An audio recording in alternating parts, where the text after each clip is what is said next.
That's the heat source. This is my grow closet. This is where I sprout seeds. Once the seeds are up, I use this light, and that provides plenty of warmth in here to not only sprout my seeds, but also to keep my sourdough toasty. And I also use it for proofing and bulk fermentation of the sourdough if we don't have our wood stove working. It keeps it pretty close to 80 in here. But anyway, this one's for Holly, who's mentioned her starter was not really so great.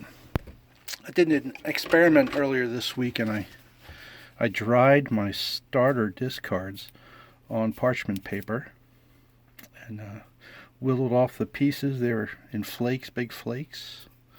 So I put the flakes in. My wife has one of those little bullet mixer things, and here's my starter, dried up and chopped up.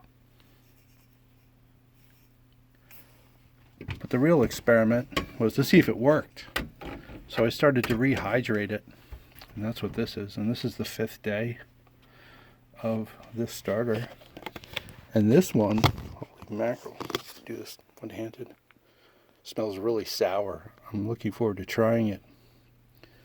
But I just wanted to make sure it would come back to life, and it did. I'm using 50-50 wheat and bread flour always to feed the starter. And, this rehydration's no different. But this is it. On day 1, you take 1/2 a tablespoon of the dried starter, 1.5 tablespoons of water at room temperature, and 1 tablespoon of flour, and mix it. And just leave it. Day 2, day 2, 1 tablespoon of flour and 2 teaspoons of water. And day 3, same thing, 1 tablespoon of flour, 2 teaspoons of water.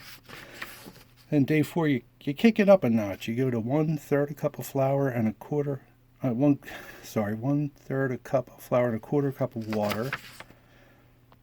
And on day 5, which is today, I moved it to a bigger container, and it's just almost 1 full cup of flour and 1/2 a cup of water. And you can see it's really active, really bubbly.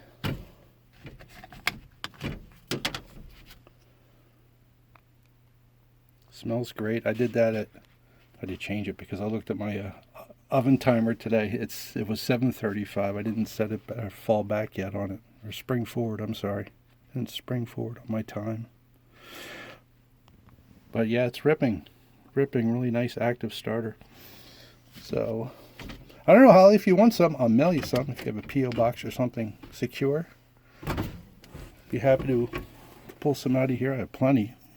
You only start with, 1/2 a tablespoon. So I'll give you enough you can put it in the closet and save it too.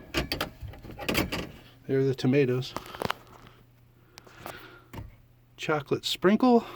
I bought these this year, this row, because I have an Aunt Ginny, and I grow her vegetables, her and my Uncle George. And those are Aunt Ginny tomatoes. And then I bought a Yugoslavian variety, and none of them sprouted. No germination. Marglobe, Independence Day, black cherry. Just put in Better Boys, and you got some eggplants that haven't come up yet. So the grow closet works nice for a warm space for different things, multitasking.